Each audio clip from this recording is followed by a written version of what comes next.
Hello, everyone. Welcome back to our channel. My name is Christian from Brookball Gaming, and today I'm accompanied by Jared, Hey everyone. Jared Stromboli from Brookball Gaming, and we have a very special guest today, Jared Stromboli. Oh Some yes. of you may know him as Shifty. So, Hello there. yeah. How's your day been, Shifty? Pretty good. Uh, yeah, I'd say so. Yeah. Yeah. So in today's video, we're gonna kind of go between the three of us back and forth and just talk about our E3 experiences as a whole. I realize everyone's pretty much creating their own E3 videos. Until like the end of time, pretty much for the next few weeks. And we just kind of wanted to get each other's perspective. And Shifty actually went to E3, so that would be very interesting to see things from his side of this perspective as well. So I guess let's just start off with Well, so Shifty, out of E3, did you go to the whole event or like a specific thing? Well, from what I've gathered, most of it was closed off for like media or like big names, big companies, that kind of thing. All right. The only one that was available, I think, was Bethesda's, and even then, that was capped off like immediately. Okay. Right. Yeah. So I did see every conference, but the actually going there seemed to have been very difficult if you weren't already media of some. Oh. Well, looks like we gotta get our followers up so we can get invited. it's whatever. We could just go one day or 1 year. We'll just save up all of our life savings and fly. I know. Like some other bigger YouTubers, like they actually get invited by the companies to record specific gameplay of the games and like the demos and the stuff. So that's interesting. I don't know how they get invited to do that though, but I mean, it's weird, but that's it. yeah. Oh, don't worry. All we have to do is just get there. Yeah. If we advocate for Todd Howard, I think we could really make this thing happen. Honestly, like I'm just saying. Like, Yeah. Go on to the Bethesda and get like the next Elder Scrolls gameplay before it's ready. Oh my god! Just Todd, we're your biggest fans. just it'd be horrible. No, that would be really interesting. So, I guess Shifty, what was your favorite out of all the conferences that you saw, firsthand? Which one really, I guess, made a mark in general? You know what I mean? I'm going to say, I mean, I think it's expected from me to say Nintendo, but I also did really love Bethesda's as well. It was so good. It was fantastic. Because I loved Smash on Nintendo's conference, but at the same time, if I'm not playing Nintendo consoles, I'm playing Prey, I'm playing Doom, I'm playing Elder Scrolls, Fallout, those kind of things. Right. So I do love Bethesda. They're probably my favorite third-party publisher. Yeah, he's a smart man. So yeah, they're definitely like a good favorite of mine, especially when they put their games on Switch. I didn't think that would be a thing, but yeah, like they're huge on Switch. Like they're going full blown force. I mean, I know a lot of people are expecting Fallout 3, anniversary to come out for Switch, but we did get Fallout Shelter. But Todd Howard is expressed his love for the console itself, and as I was talking to Shifty earlier, I think everything should just come to Switch. Honestly, no matter what console, just bring this to Switch. I want to play it on the go. We need that outlet because it's such a great console. Right, and if you're someone who likes playing on console and you want to play any of these games on the go, then it's pretty much the only viable option to play Doom on the go. Yeah. So yeah. I never played. I mean, I never played Doom on the Switch, but I've heard it runs pretty well. I mean, especially for the Switch being like technically the most underpowered console. But I mean, there's just so much life within this console. There's a lot of benefits to this, and it's just, I don't know. Nintendo just keeps doing it over and over. Did you like for the Treehouse? Like you said that you played a lot of Super Smash. So like I guess do you want to like talk about that a little bit, or I guess go in depth of how it felt versus like the Wii U version? Right. So I'll say this much. When I did play the game, I played a good amount of characters. The first thing I did was to play the new characters. So I immediately went Ridley on my first game, and then I went Inkling on the next. Nice. So they played pretty well. In terms of how the game feels, I think I mentioned earlier before the discussion started that there was a very specific thing with the knockback I wanted to point out. Oh yeah. The whole balloon, just dropping out of. Yeah, the knockback feels very different because you don't just get hit and keep flying to a certain extent. You kind of just what's the word I'm looking for? It stops immediately. It's very quick. It just happens. You know what I mean? Yeah. It's almost like punching a balloon across the room. It's very kind of just lets go. Huh. That is really interesting. Well, apparently Sakurai said that he found a few bugs within the Smash tourney itself, and he literally went to like Japan like right after that to like work on the game, which I thought was there's very little. You don't see that a lot with a lot of these directors of like these games where they cared so much to like this is Super Smash Brothers Ultimate. Like this is the ultimate experience that I believe that we're going to get from Smash, and it's just I don't know if we can like top this. Like, what do you think? I mean, it certainly feels ultimate when you have every character from every Smash game possible. Yeah. So it feels like you don't need to go back and play like older games unless you really like the mechanics of that game. If you want to go back and play Melee, go ahead, but but this game has all the characters, and I want to play this game. Yeah, there's so many characters that I used to play with Mewtwo a lot in Melee. I know he was like low tier or whatever, but I'm like, it's freaking Mewtwo, like. Come on now, like you don't want to play with a legendary Pokemon? You're crazy. But yeah, and I played with him when I was in college. My friend had Smash for his Wii. It's literally all we played. Like if we were bored, like, hey man, you want to play some Smash really quick? Like, yeah, sure. And I would play with Mewtwo then. And I still enjoy playing with him in general. But yeah, like I'm very excited. Young Link's back, Pichu, Snake. Wolf, like you say, everyone's on this roster, and I mean, we got 2 new characters, but do you think that we're gonna get like maybe like a few more new characters just to kind of round out everything, or do you think this is like the final roster? I think it's pretty likely we're gonna see more. I don't know how much more. I can't expect too much more, but I do think there's gonna be more. Sakurai's had a history of just saying things that don't end up being true. Yeah, like literally every single time he makes a new Smash game, he's like, I think this is gonna be the last Smash game, and then he makes another Smash game. But like this one, it really seems that he's putting all of his love and attention, a culmination of like all the other past games into this one when it comes to like just the small little minute details of like characters, like movements. So it's not just everyone saying, it's just a port. Like, well, I wouldn't call it a port because the mechanics have been changed. We've seen a lot during E3, and I mean, even with like Zelda's like her, I think they're using her costume from A Link from the Past. Like, I was so happy when they like decided to change that up because I was just kind of tired of seeing the same. Zelda. The Twilight Princess one. Yeah, like I'm like, okay, yeah, it's cool. It was relevant like years ago, but we've moved on from it. And honestly, at first I thought, I'm like, okay, well maybe they'll change Zelda's costume to her Breath of the Wild. I'm like, maybe, but then we got the Link from the Past costume, and I think it looks fantastic. I was like, wow, the game just looks great. I mean, if you really look at it, there's just so many new details. Right, and I totally did not expect a Link. I think it was A Link Between Worlds that it's from. Yeah, I believe so. Yeah, and I did not expect that at all because I love A Link Between Worlds. It's a really good Zelda game, but I was just 100% sure that we're gonna see Breath of.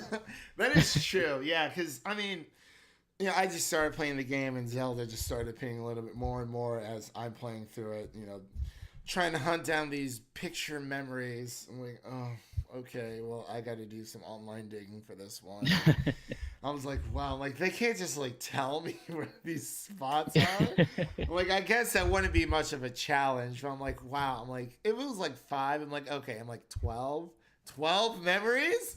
I'm like, and it goes, in chronological order, which is kind of cool. I think I accidentally found one towards the end. I'm like, oh, spoiler alert. Well, I know what happens, but it's all right. But Right. so between the trios, I know we were talking about earlier before we started the recording. For Pokemon Go, you said it was like extremely hard to get into play. Yeah, like near impossible for me. Like it was so bad that within 4 minutes of the venue opening, it was already capped off. Did you hear that, Jared? Yeah. Yeah. Pokemon Go, Pokemon Let's Go. It was Yes. it was ridiculous, and I've talked to the Nintendo representative who was like I guess in charge of capping the line or whatever he was doing, and he would tell me that the second the line would become open, a whole flood of people would come in, and then they would immediately right after have to cap it back off. Oh my gosh! I didn't like. I was telling Shifty earlier. I didn't think the game was just gonna sell. Like I was like, okay, like it's for casual players, like more intro core esque, Pokemon for, the newcomers who want to get into the series. And I was telling them like, oh, like maybe me and Devin have been going back and forth, and we just don't know. And well, apparently Shifty's saying people are lining up to play this game. I guess people are more curious than I thought, which is pretty cool. So, I guess like besides Smash and like Pokemon, what other games did you play like in the Nintendo Treehouse? Did you get to try out like Mario Party? Was that like out on the floor or no? Mario Party was not on the floor. Would have been nice to play it, but it wasn't. They had a good amount of third-party games on there. A lot of the third-party games you saw in their presentation was there. Like I got to play Paladins on there. I got to play Dragon Ball Fighters. Oh, how was Dragon Ball Fighters? It runs like I want to say 90% accurately to like other consoles. Oh my gosh! I still haven't played that game. I've just been waiting to buy it, and I'm like, do I buy it on my Switch? Do I buy it on my my PC? I just don't know, but I'm definitely getting that game one way or another. I'll say this: the Switch version runs really well.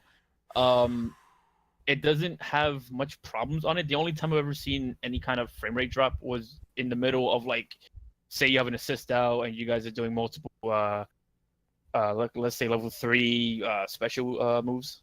Then the frame rate would drop slightly, but for like most of the gameplay, it's pretty much smooth. That is fantastic. I'm just, oh my gosh. So what was your take on like Starlink from? What was that like out to play as well, or is that kind of just they showed it during E3 and that was it? It was out to play. They had two different booths. At Ubisoft, you had a booth for Starlink, and at Nintendo's, they had one as well, just running the Switch. So, the line for that one was weird because I went on there and I was ready to play it, but then they had to shut it down because E3 was kind of just ending for that day. Okay. But the issue was that the demo was very long. Like, if you got to play Starlink, you were playing it for pretty much an hour long. Wow, that's crazy. Yeah, because I know that, we're getting Star Fox, a.k.a.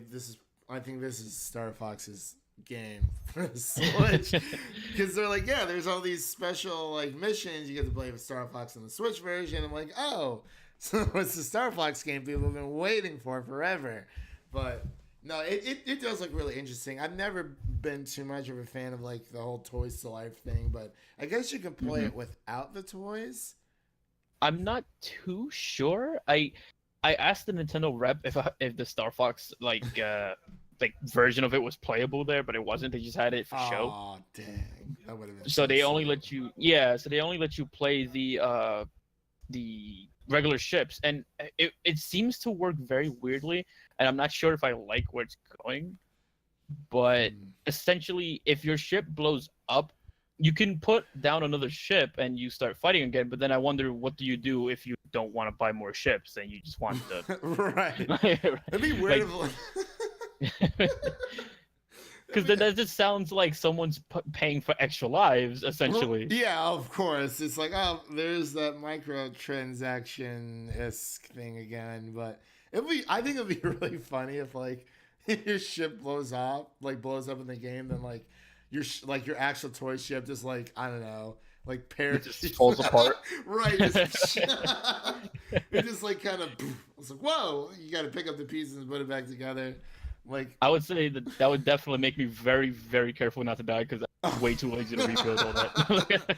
It's like, well, my ship kind of just literally fell apart. Like, I don't know what to do. Like, do I have to repair it or no? That would actually be going the extra mile, honestly. Yeah, I also think that'd be way too much. I would not buy that game. That's all I know. No. Unless you're like hardcore, like, I'm gonna beat this in one run. There's no way my ship's falling apart. Yeah. What was I gonna say? Oh yeah. So like, between like, what other games like did you? I'm sorry, I keep asking you all these questions. I mean, because I know you went to E3. I mean, I know Jared's kind of just hanging out in the background. I know he's been. Yeah. Sorry, I'm taking an online class, and so I'm like listening and everything, but like, you know, this stuff is due at 10 p.m., so I'm like struggling. Oh no, you're fine, man. Yeah. But yeah, so like overall, the Treehouse is like a lot of fun for you, Shifty, just in general. Like with all the games you got to play. Yeah, and I spent a lot of my time at Nintendo because the lines for that area was very long. For like all the other like Microsoft and EA's and like SEAs. Yeah, like I think each of them had a game that was extremely long that had problems with trying to get people in there. Weirdly enough, Bethesda's had a line that was nearly impossible to get into, but you couldn't even play the game that was there. It was just this extremely long line that became a fire hazard at a certain point, so you had to cap it off. But it was basically a line for Fallout 76. Oh yeah. But it wasn't to play the game. It was just for like this experience where you would meet actors who are basically pretending to be from Fallout 76. Of course. Which was interesting, and they gave people like, you know, Nuka-Cola Quantums and that's so cool. like little party hats. You went inside this room that looked like it was part of a vault. It was really nice. Oh, that's awesome. It was nearly impossible to get into, and you weren't even playing the game. Right. Like so I thought would it was think pretty that was funny worth that it. people were that hyped. Just so let's, I guess, just, you know, going through all the conferences. You know, obviously Shifty said that, you know, Nintendo was probably, you know, his favorite overall. So like for Jared, I guess, what was like the performance, or excuse me, the conference that really like caught your eye just between all of them? I mean, the conference, I mean, there's not a single conference, but there's individual things within each. So I think the thing that caught my eye in most of the conferences was the Ubisoft. Yeah, I think it was the Ubisoft one with Assassin's Creed Odyssey, but that's like, it's like a guarantee for me because Assassin's Creed is like my favorite game series. But what really caught my eye was at the end of the Microsoft conference, right? When they had the Cyberpunk 2077 thing, like hack the show, and that was the last thing they showed. I thought that was phenomenal. That was just fantastic. Yeah, I thought that was pretty cool. Shifty, were you there for the Microsoft one when they did that, or? Yeah, I watched Microsoft's conference pretty late, so I had to find out everything pretty much a little later than everyone did. Oh, okay, I got you. Yeah, but I would say, like, in terms of Microsoft's conference, I like that they're buying a lot of companies now. Yeah. I agree, because they've, you know, I was Shifty and I were talking about a lot of stuff prior to, and we were talking about with Microsoft and their issue pretty much this entire generation, and Shifty was saying that he feels like they're getting like kind of like undeserved slack in some areas because we were kind of going back and forth, and I was telling him that I felt that Microsoft was like one of the more my God, I cannot talk. One of the more consumer friendly companies overall, and the things that they offer, and with Phil Spencer pretty much playing cleanup between Don Matrick and Mark Whitten, and pretty much turning Xbox into something that next generation I think is going to come off incredibly strong, to be completely honest, because they said they were working on the next Xbox, which is really cool. But overall, I would say between, it would definitely have to be between Microsoft and Nintendo for me, because those are the top two that I love. I mean, if I'm really being honest, probably I would choose Nintendo overall as my favorite, because I love Smash, and I was just looking for it throughout their entire conference.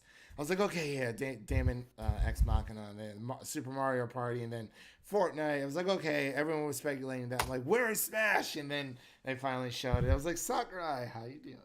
So, like, tell me about that Smash. They went into so much detail with that game. Like, he was talking for like a good 35, 40 minutes. And I was like, what? Like, all these small little details, and I was like, this is too much for me to handle right now. He went through everything. I was like, wow.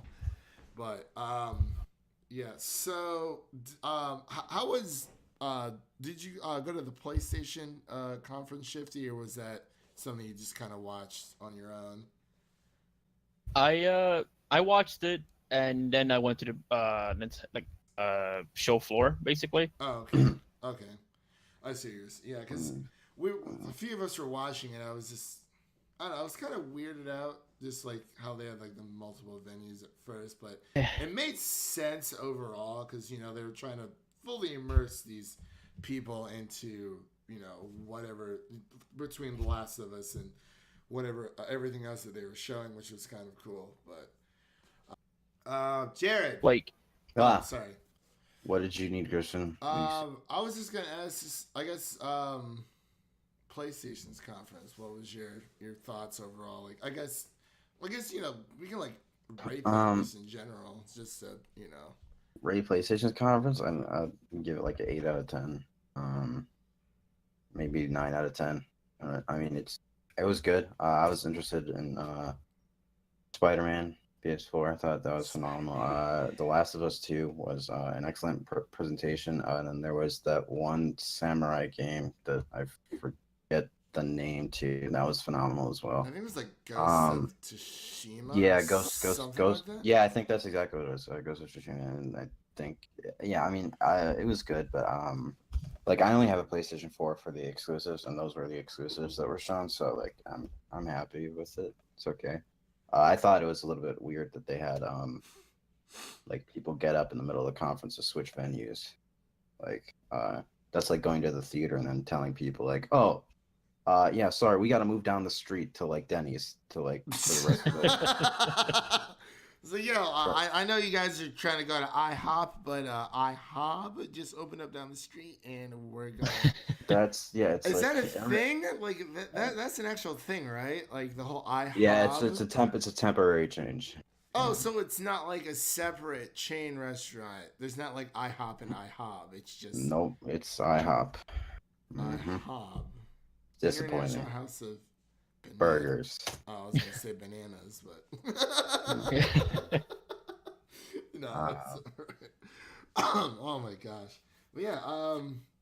Gosh, I don't know. I have like so many questions running through my mind. I'm sorry, guys. It's just, I mean, I know we've been talking. Me and Shifty have been talking for a while prior to this, so there's, that. But I guess so. I guess the question for both of you guys is in general. Do you honestly think that, like, we all know Sakurai says he's going to be done. Like, he's like, oh, this is the last Smash. This is the last Smash. Like, will it get better than this? Or do you think this is the end of the road and we're not going to see Smash for a while until either, like, I don't know, a new director comes in or Sakurai decides to pick it back up again? I think we're gonna see it again. I think Sakurai's gonna be at it again. He's been saying it's gonna be his last game since Melee. So No way. I think he just can't help but come back to it. I think maybe it's the stress of working on the game for so long and so hard that he feels like he's done with it. But maybe like once it's done and he feels like, you know, it's been a while, I think he just gets that like that's just that flame to start working on again. Maybe, but I think it's definitely gonna be him again. Until I hear like him starting to like train younger developers, I don't see him like really just dropping it until he can trust somebody to take it for him, like from him. Yeah, that's a really good point. I guess I was thinking more of the, you know, between like his family life and, you know, everything else and how taxing, like, I mean, obviously, like, none of us are developers, but I would imagine being a director for a game can be very, like, if there's any small problem, you know, that can change the whole outcome of the game, it's very important for, you know, everyone to be on the same page. You're doing a lot of communications back and forth, and yeah, I guess I was thinking more of like his family life overall and his overall, his mental health, his physical health, and I mean, I guess he's fine. The dude doesn't freaking age. Like, I swear, he looks the same. He's like Jennifer Aniston's. Like, when will you age? Probably not. Are you using L'Oreal? Are you worth it? I need to know. But, I guess, did you get to sit in on either like Ubisoft's or EA's conference at all, Shifty? No, I think I think like 90% of like people who got in were already gonna get in from the get-go. Most of the people so there it were was like that media. all around. I got you. Yeah. That really kind of blows sometimes because, you know, they've been more open to the public about a lot of this stuff, you know, with E3 as a whole. And I was like, oh, crap, you know, like they're just being more, I guess, gamer friendly essentially. But I mean, they still have some roles that are very anti like public in a sense. uh-huh. For instance, if you can't, if you're not media, you are not allowed to bring a camera inside. Really? Like, no, okay. So, like, does that include, like, not taking photos, like, on your phone? I mean, E3 already is a pretty public event as it is. Like now, especially I think they opened up to the public maybe 2-3 years ago, and the way I look at it, the second you open up to the public is the second you should have started just accommodating for the public coming into your convention. Right, right. Yeah, that makes a lot of sense because it's always been like this closed off, exclusive, you know, invite only type deal. It's like kind of getting into a club, the VIP section or whatever. And yeah, making it, I mean, I think it's a good thing, but, you know, it has its it would have its like pros and cons. And if you're going to, you know, release it out or open it up to the public, then you need to be prepared for those types of situations in general. Right. And I think it's especially when E3, the whole point of E3 is to get it out, to get the news out of your new game to as much people as possible. Why limit it only to media that some people may not even like said media? Maybe they only trust their friends that are bringing a camera to that location and they just want to, you know, record what they see. Yeah, like, I mean, you know, not everyone's the biggest fan of like IGN's per se, or I don't know, Polygon or GameSpot. Like, everyone has their specific place where they go to get, you know, their news, their information, whether it be like Game Informer or I don't know, I guess like Metacritic or something like that. So it's Right. yeah. It's weird. Yeah, it is kind of weird because, you know, you have all the game journalists, and depending on, you know, how much of an avid gamer they are, and like, you know, just because, like, I mean, every single time like these events or like these conferences happen, like, you know, everyone's on Twitter, obviously at the same time, but like I feel like they spend more time on Twitter than actually paying attention to what's going on, like on screen. I mean, it's a great business move, like have all these, game journalists come to the event so that, they can get out the information quicker, essentially, than what like Microsoft or Nintendo or Sony or EA or whoever else can, who's watching it in general. So if you're not watching it, at least you're getting updates from someone's Twitter feed or Facebook, I guess. But Right. I feel that if they want to improve on the E3 convention experience, definitely drop that whole gamers can't bring in camera thing. yeah, that kind of sucks. Cause like you spend all, people fly from all over the world to come see this event, and they Right. want to bring their camera, and even with you, you're like, yeah, like I bought this camera, this DSLR, and they wouldn't let me in with it, and it's like, I'm sorry, Yeah, I I like. flew. Yeah, it's like I flew across the country and to film like as much as I can, and it's just no, I can't do that. And it's like I liked my videos to be top quality as much as I'm able to Right. make them. And if I can't do that, then I have to take some kind of sacrifices, and I don't like doing that. It just makes my videos worse in a sense. Say like for example, I have several videos on my channel where I just kind of like vlog my experience while I'm in Los Angeles. Right, which is, I think it's brilliant, honestly. You get a better perspective of what's going on. Right, and it might be noticeable that when I'm not in the show floor, the quality of the video is so much better, and that's because I'm filming with the DSLR. But if I'm in the E3 show floor, the quality of the video is not as good Right, because I'm yeah. using my phone. Right, yeah. You're switching between both, and it's like, oh my gosh, like look at all this great scenery, and then, like, Yeah. it kind of goes from like even though like phones, have improved, it's like going from like standard definition to high, or like different parts. It's even like with like making videos. Sometimes I'm sure you've probably ran into this trouble. Like if you're trying to get like a clip or like a gameplay like snippet of something, and you're trying to find like the best quality, but not all of your qualities in your videos necessarily match up, and it's just really Right. hard to kind of like. I mean, I had to like record pretty much every single E3 conference because I didn't feel like going online like searching like for this stuff, and I just I can go through the actual conference, take out the small little parts of like the bits of the trailer that I want to put into the video, and then go about my day. But yeah, like sometimes I think with our Nintendo Direct prediction, I was looking for like a fight scene between Lucario and Blaziken in Pokemon X and Y series show, and I found this one. It was pretty decent, but the quality didn't necessarily match up with everything else. But it was good enough, and I couldn't really find it anywhere else. I tried recording it off of Netflix, but that didn't really work for me. So I was like, yeah, this is good enough. It's fine. But yeah, that is pretty that is pretty crabby that they do that. But I guess it's for good reason. I don't know what the real reason is, but Well, I will say this much: the conference for Nintendo. I know everyone's hyped for Smash, but we can't ignore two very specific. Actually, I want to say three things Mhm. that I think were actually really exciting. First off, Mario Party not being in a car. Yeah, like what?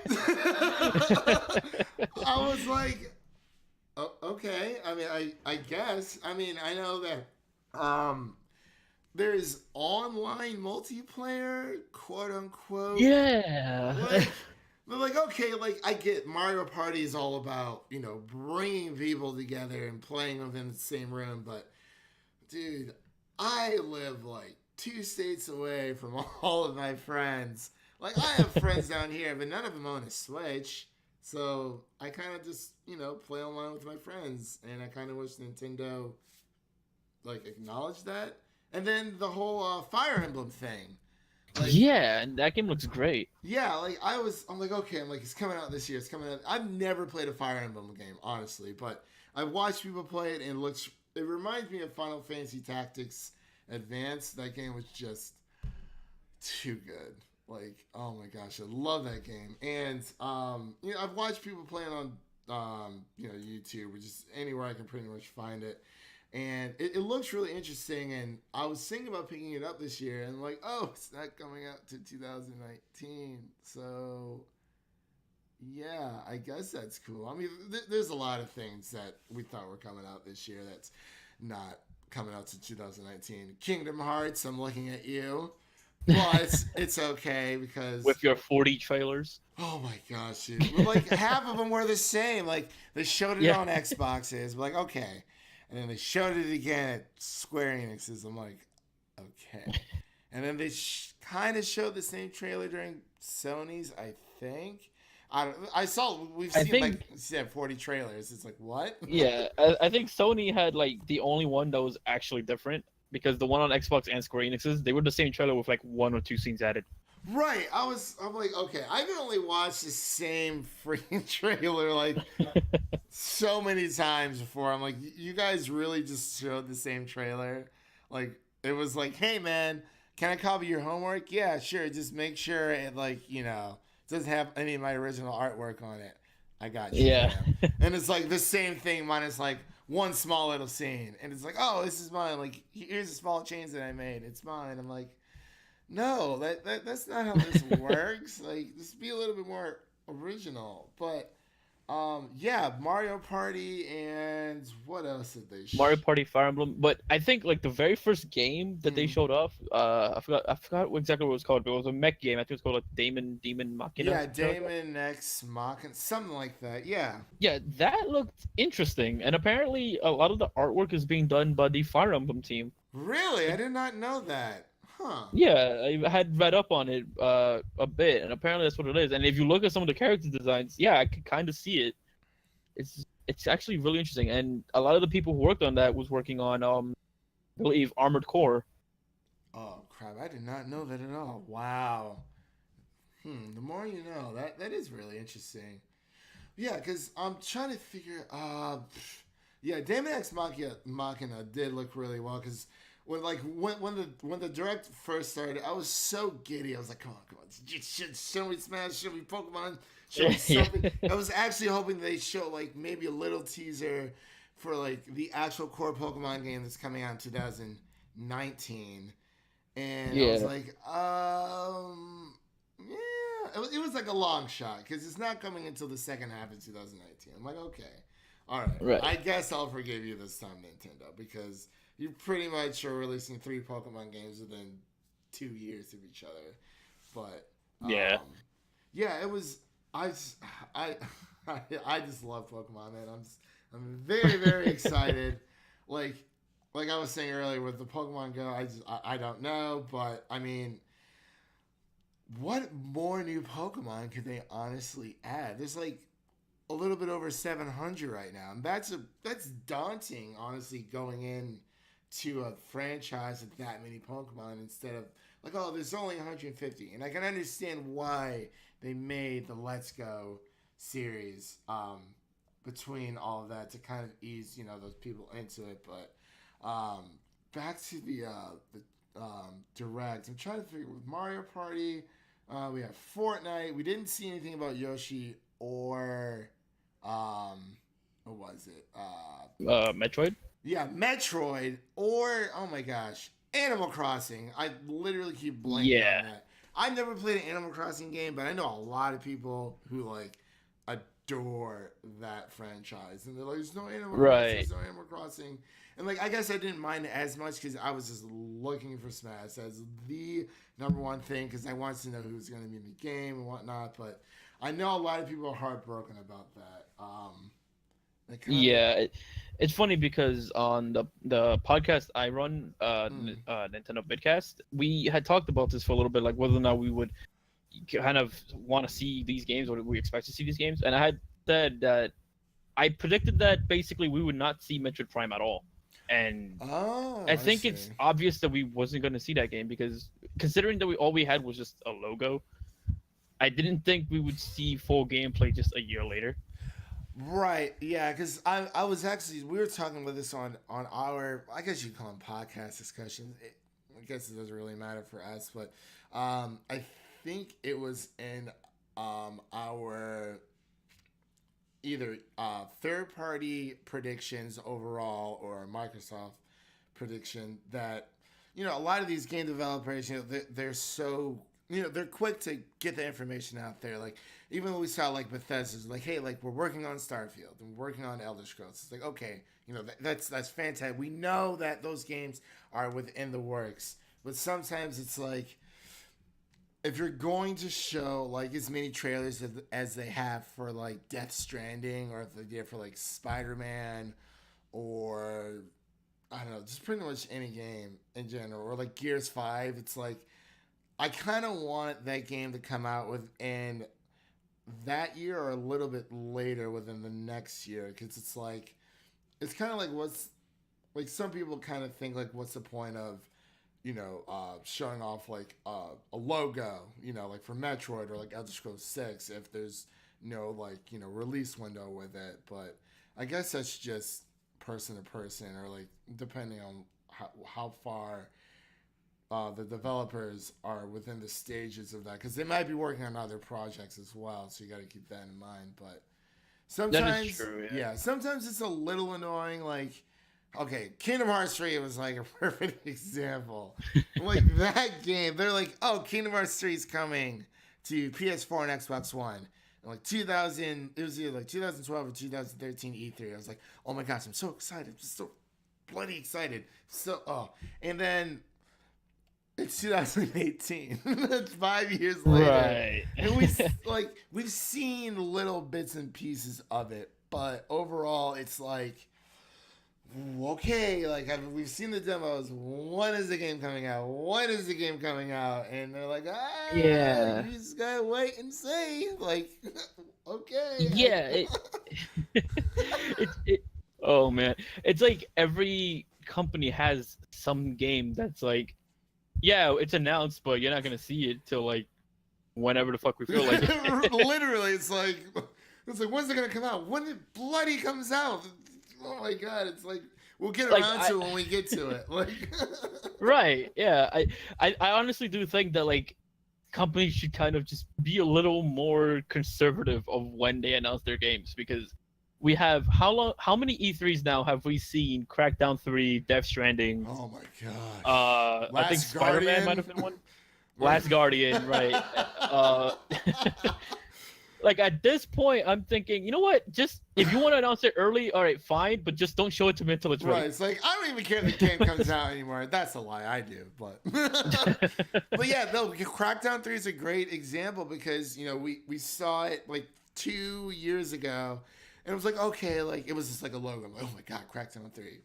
Like we're getting ready for it, and then they showed a little bit more, but it just like the next year, but it didn't look as polished as it did this year. And I was like, okay, right. It actually looks like a real game now. It's not just like a Crackdown 2-esque port type thing.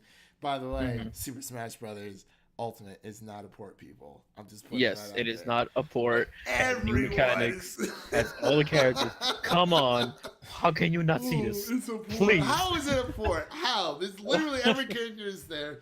Like, I will argue so hard that it is not a port. me. I don't even see how it makes sense that this could possibly be a port. So many. There's like a SpongeBob meme. I'm not sure if you saw the episode where it's between. I think it's Patrick and Man Ray. When he's like, "Is this your wallet?"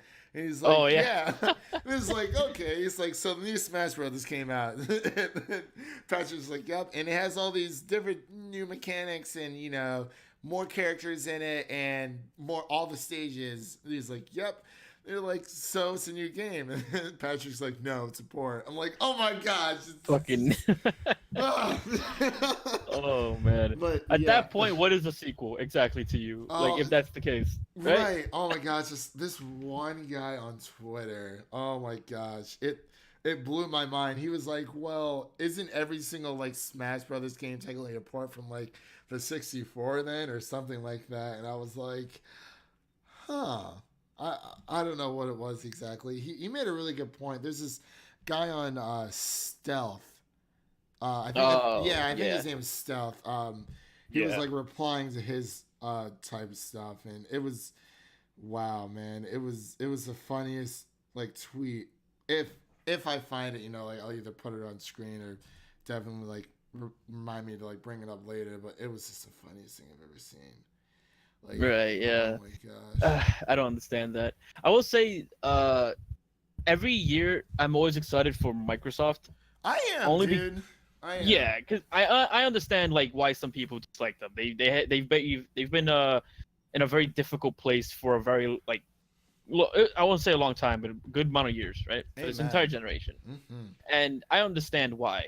But at the same time, they have some very interesting ideas. Like I really like Sunset Overdrive as a game. I did too. Yeah, and while I know a lot of people did not like this game, the idea of Sea of Thieves still makes me play that game every once in a while. You see, I Like- never played the game. I just because I was gonna try it out, and I saw that $60 price point, and I was like, Yeah. "Whoa, there, Yeah, it buddy! is- How much is this game again?" I thought it was gonna be like $30 max, and then little as 50. I was like, 50? What? Right. Yeah, that is definitely one of the biggest problems that game had.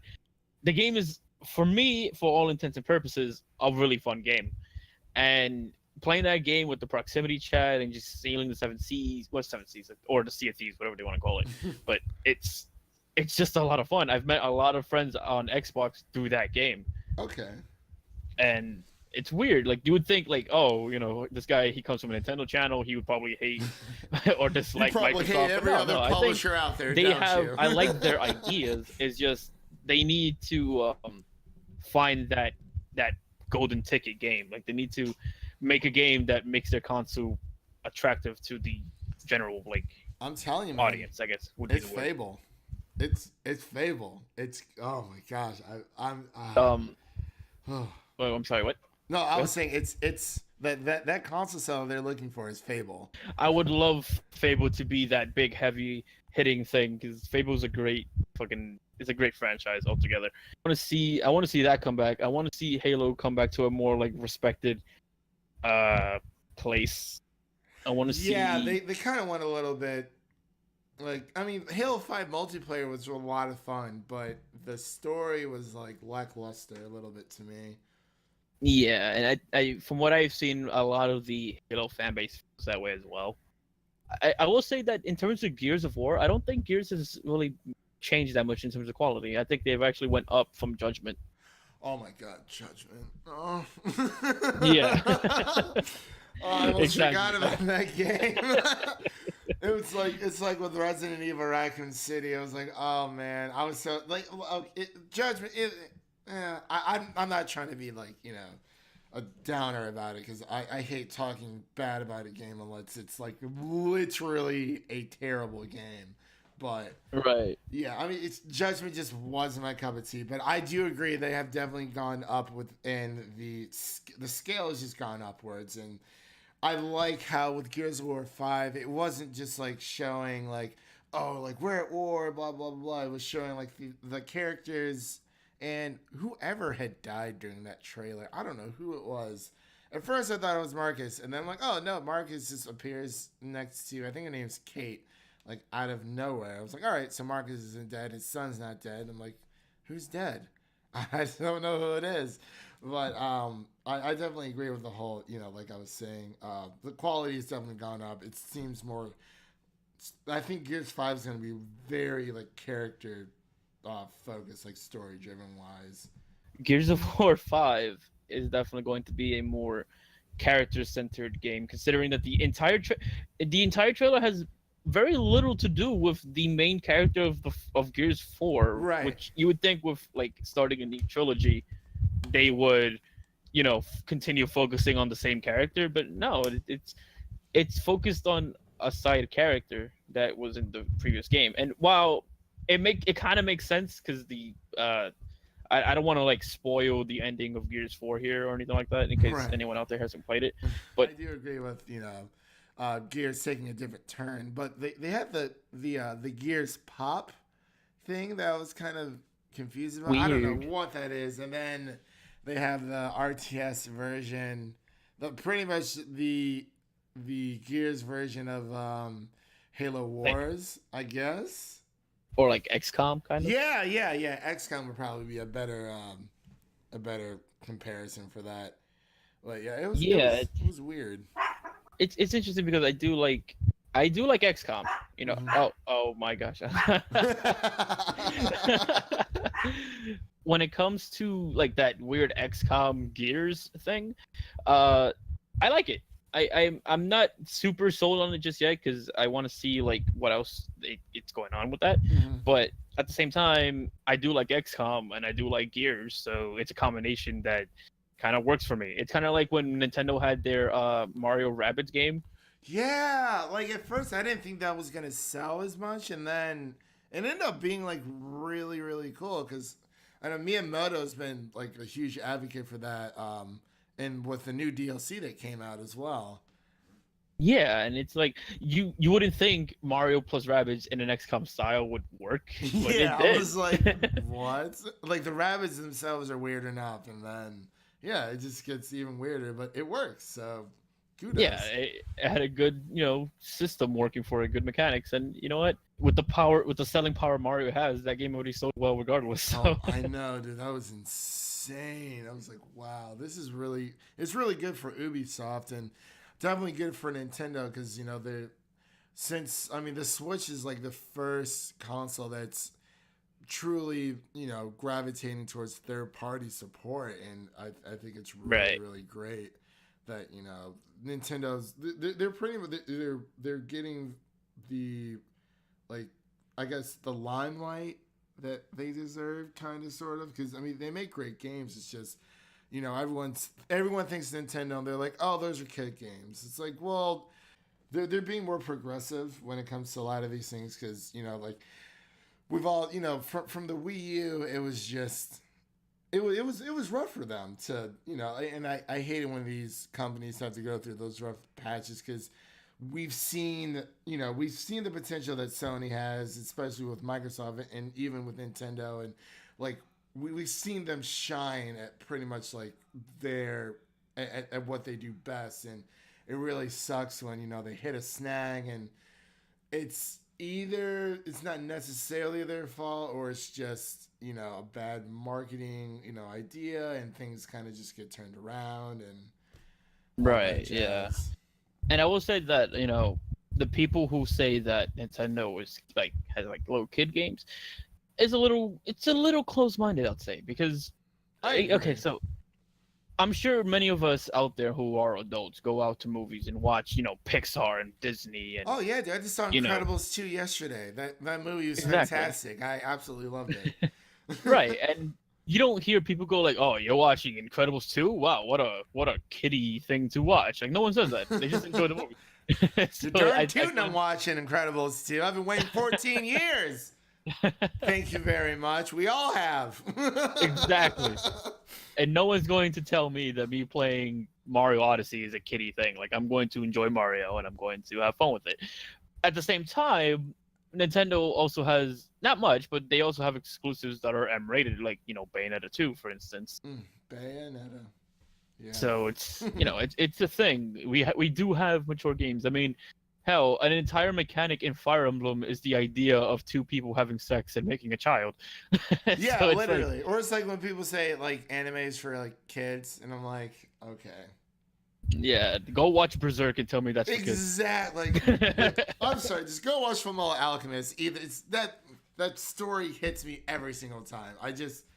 I can't get over it, man. It's just crazy. But yeah, it's the same thing. I guess that just happens like within the Western markets. Like, oh, like cartoons equals for kids, video games in general equals kids stuff.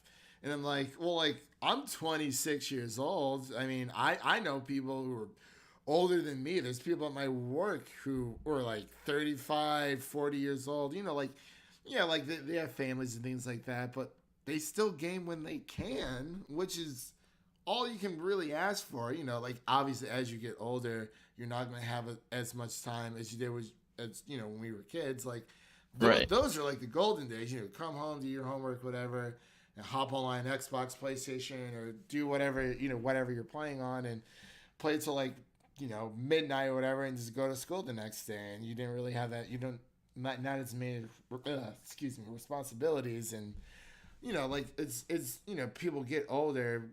Oh yeah, people recognize that you don't have as much time. I guess it just depends on what kind of life you're living and what kind of job you Yeah, have. But and yeah, I also think that that's a huge benefit for Nintendo as well, considering the Switch is a console that allows people to play wherever, whenever the fuck they feel like it. So it's yeah, man. I mean, you, I brought my Switch into work a few times when I knew it was gonna be the kind of like a dead day, and like my boss doesn't really care in general, but yeah, I brought it in a few times, played with it a little bit, but yeah, yeah. it's great. Like it's honestly, I don't know. It's just it's it's probably one of the best consoles I've ever bought in a Yeah. long time. Like it's just been like I loved my GameCube and my PS2 and everything, but like this thing is just so handy, and I don't know what it is exactly. Maybe it's just the fact that it is a hybrid, or you can take it with you wherever you go. You can treat it as a handheld exclusively, or you can leave it docked for as long as you want. But it's magical. I don't know. Right, yeah. It's great, and it's also like, as of right now anyways, a powerful like portable console to have with you. It really is. I mean, So like, you can bring some of the consoles, like you can bring something like Doom, or oh yeah, oh yeah, damn. you can do. Yeah, It's not really something that you see often. I mean, right, yeah, and because I remember when it first came out, one of my buddies bought a Switch and he brought it into class. We had this one late night class from like 7 p.m. to like 9:30 p.m. on a Thursday night. I was like, oh my gosh, but it's whatever. But he would bring it in and play like Breath of the Wild when it first came out, and I was like, what? I'm like, what are you doing? He's like, I'm playing some Zelda. I'm like, oh, is that Switch? He's like, yeah. I'm like, how do you like it? He's like, I love it. And he just, I don't know. It's so convenient. I also do remember back when I don't know how early this was on the Switch's lifespan, but somebody had some video had gone viral of some kid playing NBA 2K in class, and like a bunch of the people who had no idea about like what the Switch was or anything was like, what the fuck is that? How the hell is he playing 2K?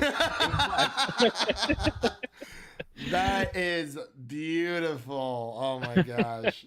It's like, Joe, look at those graphics. It's like, what is this, man? It's like, it's a little invention I made myself. It's like I'm actually like, playing from home. It's just like, another screen within a screen. I'm like, it's whatever. It's fine. It's cool. It's like people like FaceTime their like TVs while they go to the bathroom. Like that's dedication, man. Oh my gosh. Especially if you're doing a speed run. I totally understand. It's all right though. Yeah.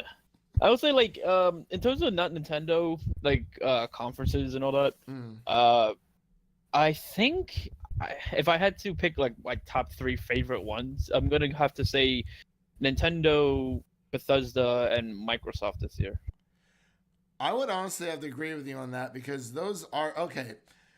Those are the 3 that stuck out to me. I would say I liked EA's conference for 2 reasons. Number one, we definitely got more information about Anthem, which I'm a huge BioWare like fan. When like the old BioWare was just it was just fantastic. It was magnifique.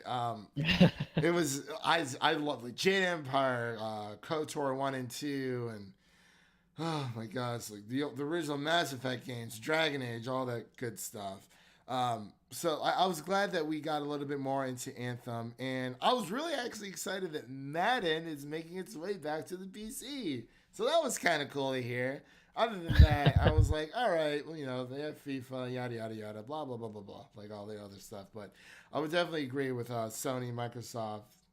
I mean, sorry, Nintendo, Microsoft, and Bethesda, because, yeah, I think, yeah. I think they just happen to have a lot of the stuff that I like. Like I Seriously, loved though. Doom, so a Doom sequel was fantastic, and Eternal. Elder Scrolls. Like I understand that a lot of people's criticism says that they didn't show a lot of the games that they talked about, and I understand that. But it's also like a good feeling to know that those rumors of Starfield were true, and that the the Elder Scrolls 6 isn't just going to be Skyrim for toaster or some shit like that. Skyrim for Alexa. Yeah. Like I No, went into the seriously, Bethesda, I half went into the Bethesda conference expecting a mobile port for Skyrim. You know what? I was too. I mean, I can't really say that Elder Scrolls Blades is Skyrim, but like, no, I wouldn't say it is because it's totally No, different. It's definitely not. I did get to play a bit of Elder Scrolls Blades at E3. Oh, and, really? How was it?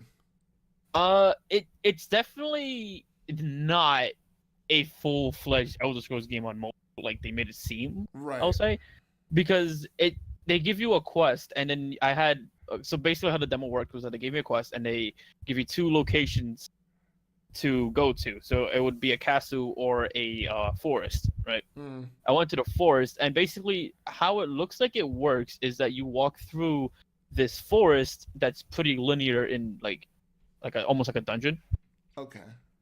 and you go in and you fight, and then you would have to. They teach you how to fight. You have like these little cooldowns on like magic and shield bashing and things of that nature. Mm. So you are actually fighting. It's not like auto combat or anything like that. Right. But it's definitely not an open game like you would in normal Elder Scrolls, because you move around, yeah, and you could like search for things and break open vines to find like new pathways and all that, but it's still linear in how it's done. Right. Yeah, and that's what I've seen. Like for what I saw through like their actual demonstration, I was like, oh, okay, so you probably fight like one monster at a time. It did have that linear feel to it overall. I mean, I'll definitely try it out. God, aka Todd Howard, said that it was coming out for free for mobile later this year. So I'm definitely gonna try that bad boy out for sure. But yeah, because I mean, overall, I would say this E3 is. I mean, I thought it was really good for what it was. I know there's a lot of like negative people out there who constantly complain about E3, and I just don't understand when it's like why do you constantly complain about something that you say that's a hobby of your own? You know what I mean? Yeah, I do agree with you that like some people kind of treat E3 as like, oh, I want to get what I want, and if I don't get that, then I'm going to complain, kind of thing. Right. And it doesn't really make sense to me because, yeah, there's got to be something in there that you enjoyed, and like at least a bit. Exactly. Like so many people were complaining. They're like, "Oh, like all Nintendo did was show Smash." And I'm like, "Well, they said that's what they were going to do, so that's what I was looking for. I was not expecting anything else. Like I'm glad we got those other things, but what I was mainly looking for was Smash. Yeah, I got that. No, there wasn't any Animal Crossing. No, there was like a Yoshi game, but Nintendo has multiple directs a year, so you just gotta wait and be patient." Right, and I'm pretty sure if, say, your favorite character didn't make it into Smash, for example, I highly doubt the roster we're looking at right now is going to be the final roster. Yeah, I don't believe it is either. Sakurai's got something else up his sleeve for sure. We have several months until that game finally releases. Yeah, like the game doesn't come out till like December, so like Sakurai kept saying during the invitation, he's like, "This is not the full game. This is the E3 version." Right. So, exactly. Reserve your judgment until the game comes out in December. Right. Like I made a video. I want like the week the week before, maybe 2 weeks before E3, basically just saying like, oh, these are the people I want to see in Smash. Like I don't expect to see them, but I would like to see them. And it's interesting because the character I put at second was Simon Belmont, right? Yeah, I heard that he was supposed to be in like the rumor was circling around between him and Crash Bandicoot. Which is interesting because like the rumor that said that Simon Belmont would get in. That same rumor said that, oh yeah, you're gonna get Ice Climbers and Ridley back. And now that we know Ridley's in there, my brain just went, wait a minute. What? It's like, oh god, it's happening. I'm like, wait a minute. If that's true, does that mean I'm getting my man? Right. It's like Belmont. Just come on, Sakurai. I know you can do this. Like, come on. Have the power. If Simon Belmont, I'm telling you right now, if Simon Belmont is in there, I'll fight any of you for him. Like I'm going to make that man. Seriously, man. Yeah, because everyone's like, "Oh, I want to see Goku." I'm like, Goku's not gonna happen. I feel like if Right. Goku were to happen, it would be like the kid version of Goku, like through like the original Dragon Ball. Yeah. I would have liked to have seen. I guess Shadow has always been a really big, like one of my favorite like Sonic characters. I would always like to see him in the game just for like Sonic to have like a negative like or like a counterpart rival wise or like Yeah. Sora or Riku. Honestly, those are two big stars Hmm. that I don't like because I know it's kind of hard to figure out how to you know put all these characters in. It's like all right, do we put in like another Fire Emblem character or another Fire Emblem character? No, but I was hearing I guess some Xenoblade Chronicle characters, which I would actually like to see more of, just because we only got Shulk in the Wii U version, so. Yeah. And I think it's pretty obvious which one they would go with. Just picking the main character of the game would be pretty Of safe. course, right? Yeah, it's And definitely a safe bet. I also think that I also did want to bring up that in the same video that I mentioned I want Simon, I also said that I as much as I would love to see Ridley in Smash, I don't think it's possible. So let me put Silas instead. And then Yeah. he got announced for it anyways. I was like, oh, That's okay. really that was a cool intro, man. Everyone's like, he's too big, he's too big. I'm like, okay, then why did they throw Bowser into the game? Like that dude's And huge. I also love the fact that it says Ridley hits the big time, basically just referencing that whole like Right. argument.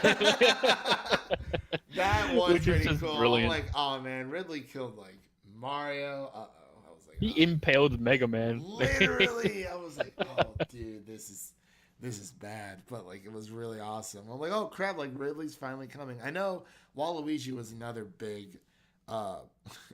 Yeah, and they disrespected him in that presentation because they showed him as an assist trophy, then killed him as an assist trophy. I forgot the reason why they won't put him in the game, but I know, yeah, a lot of people just really want him. I'm like, I don't mind either way. If he's in the game, that's fine. If he's not, he's not. I don't know. Yeah, Like, it doesn't affect me too much because I'm not somebody who really wants Waluigi in the game, but I'm not like I don't hate the idea of him being playable either. yeah, I So think I'm people just just want the there. whole Mario roundabout, with Luigi, Waluigi, and Wario. Yeah. Just finish off that set. I'm like, all right. I mean, I guess it could happen. Like, you have Yeah, little it's 10 possible. I trackers. was just never. I'm just not. I don't care either way. I guess. Yeah, But, I'm the same way. Because first it was like, we want Luigi. I was like, why? And then I'm like, wait a minute, I don't even care. Like, it doesn't matter Right, to right. me. Yeah, I was my number one requested character was Travis Touchdown though for No More Heroes. Oh, yes. I am advocating for No More Heroes. No More Heroes is Travis Touchdown to be playable because I love No More Heroes. Mm. I love Travis as a character, and I think it'd just be hilarious and just amazing to have Travis Touchdown in the game. I understand that like there's people out there who they don't want too many sword fighters, and I get that, but at the same time, They're so much I fun don't- to use. Like, yeah, I like playing as them, and I can't help but want them. right. Like, I always find myself either playing with like one of the, like Link's versions or pretty much any of the Fire Emblem characters, essentially. And I don't know, it's just I like playing normally with characters with swords. It's just fun. It's a good time. You get that nice reach. Speaking of that Yeah. nice reach, the Master Sword for Link looks pretty nice and long in this new Smash Brothers. Yeah, and I don't know if you knew this, but if Link hasn't gotten hit yet, he could shoot a beam out of it as well. Oh, I did not He's know that. useful. I don't know if it's useful.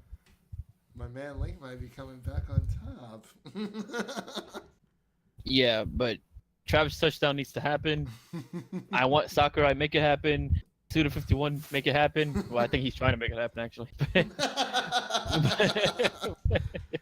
It's like, But yes. Sakurai, just put every single video game character in the game.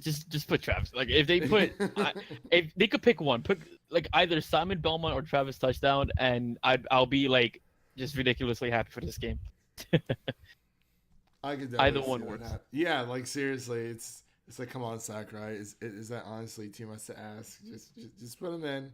It's Right. a single fan request, or at least my Yes. version of the game, so no one else can play them but me. And and while you're at it, make him as broken as possible. Oh my gosh, dude. Oh my god. It's like Melee all over again. Like, literally, that game was designed to just. Ugh. I mean, I'm sorry. I know there's a lot of Melee fans out there, but to me, it's just not. It's just broken. Like, it's a fun game, but it's really broken. Like, there's like top 10 characters that you can go to the finals of any competitive Smash Brothers Melee game, but not my man Link. He's like, Yeah, no, I don't care for Melee either. I honestly think that, like, as Smash went on, I mean, I can't judge Ultimate just yet, but right. as for me, as Smash went on, it's only gotten better. For sure. Yeah, because I remember going from like Brawl to the Wii U, and I was like, oh, like I just expected like everything to pretty much to be the same, but it just like the Wii U version, it was great. Like, it was honestly, it's probably my favorite Smash Brothers to date, to be completely honest with you, and it's just fantastic. I was like, wow, they've really worked out the kinks, and I know a lot of people weren't fans of Brawl, but yeah, it is what it is, I guess. I still do wish for a Brawl style story thing, especially for this game, especially with every character being available now. Yeah, I know, because they haven't said anything about an adventure mode whatsoever. They didn't say anything about really any other features other than fighting. Which... Literally.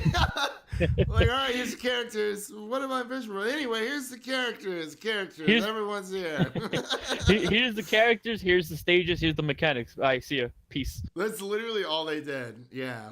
Right. So again, if you think we've seen everything, no, we haven't seen anything. There's no way. But there's gonna be more character between now and the release of the game. I guarantee you there will be at least one Smash Brothers specific direct where they're gonna show off side features, maybe more characters.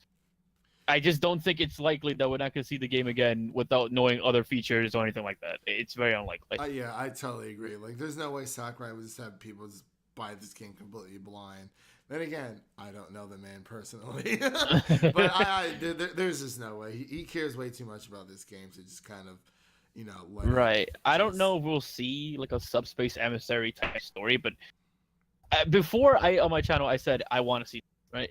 But now that I know every character from Smash's history is here, I want to see even more. Yeah, like I really, because like I like the subspace emissary for what it was. All the characters coming together and interacting with each other. Even though it was like a silent game, it was still effective.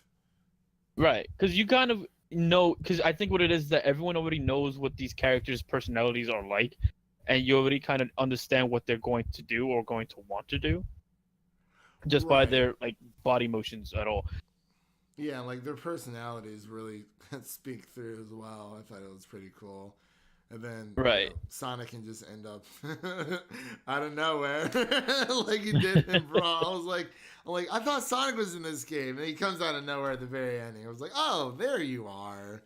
They're like, oh crap, we forgot to add Sonic. Add him in. It's also cool because, like, if you remember, Emissary didn't have. I think it was Wolf, Jigglypuff, and like. Who else was it? It was someone else. It was like three. I think it was Toon Link, that they weren't part of the story mode, but they were like unlocked in it. Right. Like, now that we have everyone and we know everyone that's going to be there from the get go, it's kind of like if you have a campaign, you can have every single character sort of involved with what's going on. That better be one epic campaign though. Like, make it the Avengers Infinity War. Oh, there was an idea. My God. Yeah, this is literally like this is the biggest video game crossover in history. So yeah, this is essentially Avengers Infinity War, for Smash. Obviously Nintendo, Namco. Oh yeah, that's right. Yeah, Namco's they do a great job with these games. But it wouldn't kill Square Enix to like show a little bit of that Avengers game. But I'm just saying, it's cool. Thanks, Square Enix.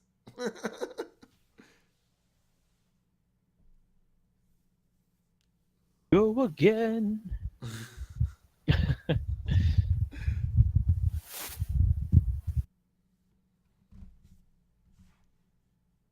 Hey, oh, not yet. Oh, you're fine.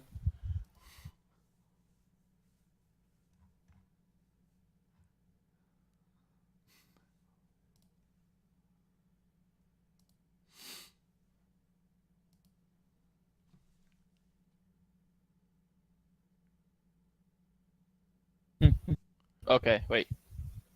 Nope, still not. God damn it! I thought I was working for something.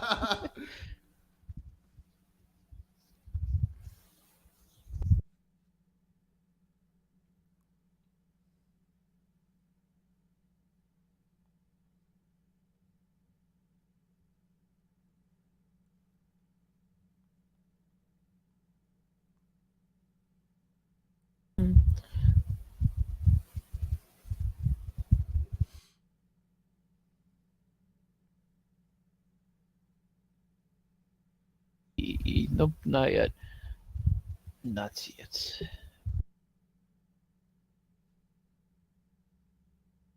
I realized that after all the editing for this, is probably gonna be like the Frankenstein's monster of audio. Like little disclaimer. Yeah, no, it's there might be snippets and parts that don't really make sense, but we'll just put it in the description, and I'll probably just do a little. Well, yeah, just let you guys know. We did our best. It's all right. It happens. It totally happens, you know.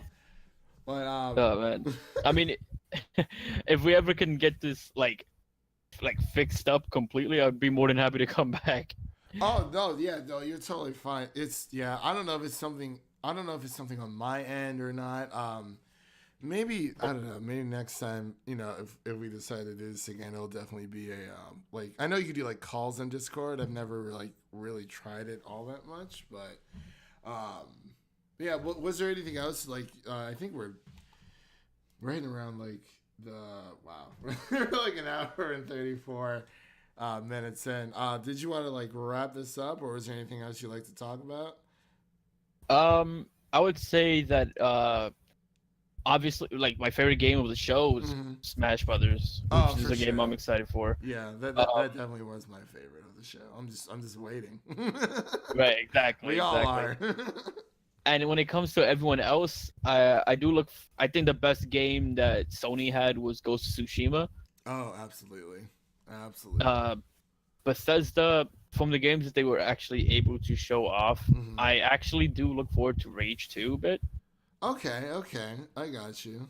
I'd say mine's probably Doom just because, but yeah, because I never really played the first Rage all that much, so I can't really. I like the first Rage, but I will say I did like Doom more, but it's only because I haven't seen the game yet. But in terms of like, if I'm going off of just straight hype and I'm not like really factoring that in, then yeah, it'd probably be like Doom or Elder Scrolls or something. For sure. Like that. Yeah. Yeah, like that logo just had so much power, and it was like, oh. Right. Yeah. Actually, now that I think about it, even if I did enforce that rule of it has to be gameplay, I totally forgot. I don't know why I forgot, but Fallout 76. I actually like the idea. Oh my of Fallout gosh, 76. yeah. Like seriously though, yeah. They showed a lot of gameplay.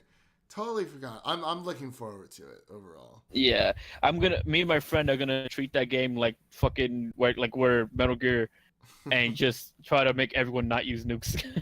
We're gonna take over the silos and just like, no, you're not getting in here. Right. It's like, all right. You're not nuking nothing. I'm taking the codes and we're running off somewhere else. Not today. Oh man. Ubisoft, I think I'm a little. This might be like a minority opinion, but I'm a little disappointed with Skull and Bones. Yeah, But- I was too, because it literally reminded me of like Assassin's Creed 4 Black Flag. And Yeah, that see, was my about it. whole thing was that I wanted something like what Sea of Thieves does, where like, oh, you're one pirate on your own, help in a crew of people working together to sail the ship and fight other crews and all that. I was hoping for something like that, but in a more realistic like art style. But it doesn't look like that's what it is. It looks like a more like oh, it's a multiplayer shooting game, but with a pirate theme to it. And I don't know. I don't Yeah. like that as much. Yeah, it kind of rubbed me the wrong way, to be completely honest. It was, I don't know. I guess we'll see. Just see what it's all about. But yeah, definitely. Yeah, I mean, Ubisoft had its ups and downs, and Square I Enix think, just had a lot of downs. yeah. Honestly, there was more or less nothing that I was really like hyped for Square Enix and Ubisoft. If there was anything I had an interest, like a slight interest in, maybe it's Starlink, maybe it's Mhm. the Mario Rabbids DLC. For Square Enix, there is a slight interest for Shadow of the Tomb Raider, but I didn't. I played the first Tomb Raider reboot, but I didn't play Rise of the Tomb Raider yet. Rise of the Tomb Raider was really good. Yeah, I definitely like that one a lot better than the first reboot. Right. So I do need to get to that because I did enjoy the first, like, the original reboot one. I just never got around to it after all the time. But what is it? Who else is there? Microsoft. Favorite game from them? I would say probably Gears, but at the same time, I would say Cuphead. But I don't know anything about the Cuphead thing. I don't know if that's the DLC. I think it's the DLC maybe, That or a new game. oh my god. I was so excited when I bought that game, and I'm so bad at it. Like, I try to come back and like, this is gonna be my time, and it just never is. But that Right. Cyberpunk 2077, man. Oh Yeah. God. Oh, right. That game. That Crap. blew me out of the water. Apparently, there was like a gameplay, like an hour-long gameplay of it, but certain people can only get in to see it. But we were Yeah. allowed to talk about it, and I heard nothing but good things so far. Yeah. Clearly I am not like A+ golden subscriber YouTube material. So Yeah, I didn't give get my to see that. kidney up. Sorry. Yeah. To get But access to see this game. right, yeah, it would have been great, but that I didn't really been able to see that. Although I would have loved to. But Absolutely, I would have loved to as well. yeah, and when it comes to like Xbox and their whole conference, I want to like Gears 5 was great. Like Halo Infinite looked like a cool tech demo kind of thing, but I want to see gameplay. Yeah, we literally just got a trailer. I was like, what? Where? Yeah, Bring it back. so as of right now for Xbox, I'm gonna have to say either Cuphead or Gears 5 looks the most interesting. Yeah, Gears 5 I'm Yeah. very excited for sure. Cuphead, to be determined if I beat this game. If I beat this game. But, bring it to the Switch and I'll play it some more. Right, yeah, and I'm excited to play a lot of these games. Me I'm too, excited man. to see Doom finally happen, Elder Scrolls, whenever the hell that happens. 20 years later, but it'll be worth it. Right. Oh man, I'm sure it'll be great. And you know what? When Smash comes out, I'm willing to fight everyone. Oh yeah, dude. I'm probably just gonna put my friend code in like every single video. Be like, just add me so we can play Smash. Just add me so we can play Smash. That sounds great. You know what? It'll be the link below this description. Whoever wants to add. I'm more than. And you know what? I'm also more than happy to come back for another discussion if you guys want me for any reason. Oh yeah, dude, absolutely. And same thing goes for us. If there's, if you ever, like need us for anything, you always have, my contact information through, reach me on Twitter because I'm the one who pretty much kind of just tweets everything on Broke Boy Gaming. So, but yeah, I just wanted to thank our lovely guest Shifty for coming on with us. To talk about E3 overall, get different perspectives. So, just wanted to thank you for coming on, and obviously, you're more than welcome to come back anytime. Yeah, just ask me when you need me, and I'll be more than happy to be here. For sure. And also, don't forget to check out Shifty's channel. He's a fantastic guy, makes some really great videos. He's been uploading a lot of his personal E3 experience, his personal E3 adventure, pretty much. He flew across the country to watch some awesome games being, released to the world. So make sure to check out his channel. He is a Great guy, 100%. And also, don't forget to hit that like and subscribe button if you like our content, here over at Broke Boy Gaming. And we will see you guys in the next one.